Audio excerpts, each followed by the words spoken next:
Hello everyone, how are you doing? This is MD Tech here with another quick tutorial. In today's tutorial, I'm going to show you how to go about setting up an external monitor on your MacBook.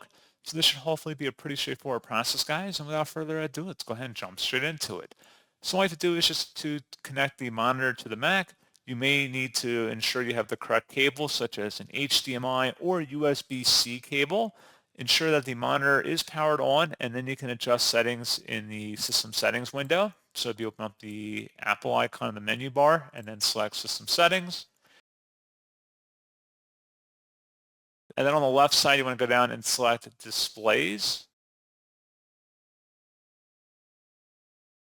and then you should have it listed here. It should give you all of your monitors and you can adjust them accordingly, change your color profiles as well as resolutions if you want to change that. And that's pretty much it. So as always, thank you guys for watching this brief tutorial. I do hope that was able to help you out, and I do look forward to catching you all in the next tutorial. Goodbye.